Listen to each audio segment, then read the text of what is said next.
بسم اللہ الرحمن الرحیم۔ سیدہ عائشہ صدیقہ رضی اللہ تعالی عنہا رسول اکرم صلی اللہ علیہ وآلہ وسلم کی زوجہ محترمہ ہیں۔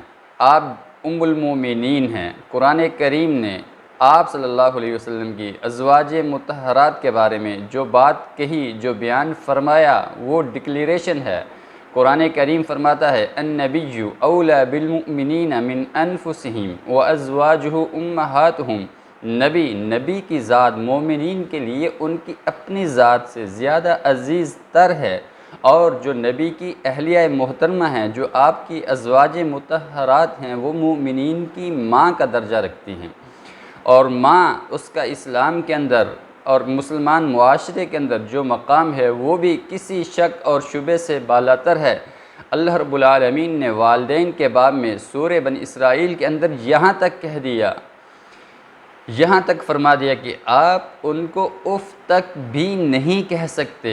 قُل رَبِّ ارْحَمْهُمَا كَمَا رَبَّيَانِي صَغِيرًا، اور ساتھ میں یہ فرمایا کہ آپ ان کے لیے زندگی بھر دعا کرتے رہیں کہ اے اللہ، جس طرح والدین نے ہمارے اوپر رحم فرمایا، تو بھی اس کے اوپر اسی طرح رحم فرما۔ اور اس باب کے اندر جو والدہ کی خدمات ہیں وہ تو اس سے بھی زیادہ ہیں۔ اللہ کے رسول نے فرمایا کہ والدہ ایک ایسی شخصیت ہے، ایک ایسی عظیم المرتبت ہستی ہے کہ اللہ تعالیٰ نے جنت ماں کے قدموں کے نیچے رکھ دی ہے۔ اور اسی باب میں آپ یہ تصور کریں کہ جو نبی کی اہلیہ محترمہ ہے، جو ازواج مطہرات ہیں، اللہ تعالیٰ ان ساری ازواج مطہرات کو مومنین کی ماں کا درجہ دے رہے ہیں، ماں کی عظمت دے رہے ہیں اور ماں کی رفعت دے رہے ہیں۔ اس لحاظ سے کوئی بھی مسلمان، کوئی بھی مومن اپنے ذہن میں، اپنے وہم میں، اپنے خیال میں اس بات کا تصور بھی نہیں کر سکتا کہ نعوذ باللہ وہ ازواج مطہرات کے بارے میں کسی بھی ایسی سوچ کا، ایسی فکر کا حامل ہو جس سے اس کا ایمان ختم ہو جائے۔ اللہ کے رسول صلی اللہ علیہ وآلہ وسلم نے فرمایا کہ دنیا کے اندر مجھے سب سے زیادہ عزیز خواتین میں سے عائشہ رضی اللہ تعالی عنہا ہیں۔ آپ سے پوچھا کہ مردوں میں آپ کے لیے سب سے زیادہ محبوب کون ہیں؟ آپ نے فرمایا عائشہ کے والد گرامی جناب ابوبکر صدیق رضی اللہ تعالی عنہ، وہ مجھے مردوں میں سب سے زیادہ عزیز تر ہیں۔ عائشہ رضی اللہ تعالی عنہا ایک ایسی خاتون، ایک ایسی زوجہ محترمہ اللہ کے رسول صلی اللہ علیہ وآلہ وسلم کی، جن سے اسلام کے باب میں، دین کے باب میں کم و بیش 2500 احادیث مروی ہیں۔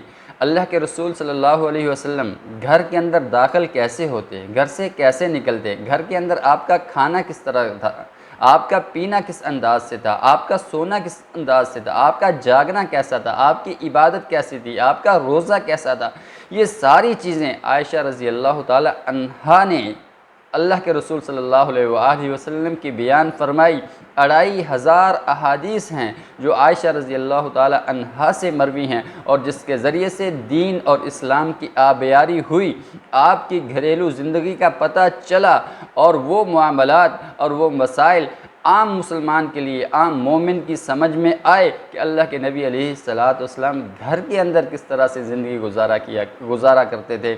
اور عائشہ رضی اللہ تعالی عنہا ایسی خاتون ہیں، آپ کی ازواج مطہرات میں سے ایسی زوجہ محترمہ ہیں جن پر بہت بڑی آزمائش آئی، ان پر، ان کی عزت پر، ان کی پاکیزگی پر تہمت لگی، اور وہ تہمت جس نے پورے اسلام کو، پورے مسلمانوں کو ہلا کے رکھ دیا۔ اللہ کے رسول صلی اللہ علیہ وآلہ وسلم بذات خود اس تہمت کی وجہ سے بہت زیادہ پریشان رہے، لیکن اس کی گواہی، اس کی عزت کی بحالی اللہ تعالیٰ نے جبریل امین کے ذریعے سورہ نور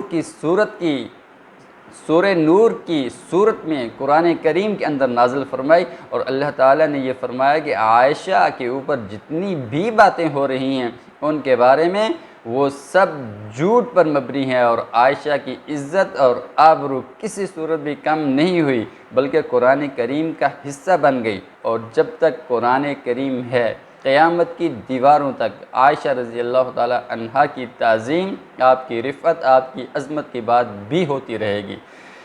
عائشہ رضی اللہ تعالی عنہا کی اسلام کے لیے گراں قدر خدمات ہیں، آپ کے والد گرامی کی بھی خدمات بہت زیادہ ہیں، لیکن آپ کی زندگی جس طرح عائشہ رضی اللہ تعالی عنہا نے بیان فرمائی وہ مسلمان کے لیے ایک سرمایہ ہے، خواتین کے لیے ایک سرمایہ ہے۔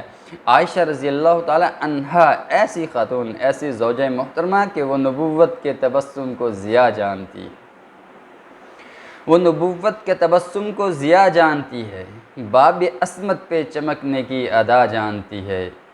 سورہ نور کے آنچل نے اسے ڈھانپ لیا، سورہ نور کے آنچل نے اسے ڈھانپ لیا۔ یہ شرف کوئے تقدس کی فضا جانتی ہے، کوئی جانے کہ نہ جانے یہ مقدر اس کا، کوئی جانے کہ نہ جانے یہ مقدر اس کا، خندۂ گل کو فقط باد صبا جانتی ہے۔ جس کے بستر پر نبوت کو بڑا مان رہا، جس کے بستر پر نبوت کو بڑا مان رہا، ایک دنیا اسے معیار وفا جانتی ہے۔ کرتی رہتی ہے شرر بار ہواؤں کو پرے، کرتی رہتی ہے شرر بار ہواؤں کو پرے، ریت بھی اس کا نشان کف پا جانتی ہے۔ نسل پاکیزہ خطا کارو گنہگار سہی، نسل پاکیزہ خطا کارو گنہگار سہی، اپنی ماؤں کا تحفظ تو بڑا جانتی ہے۔ النبی اولیٰ بالمؤمنین من انفسہم وازواجہ امہاتہم۔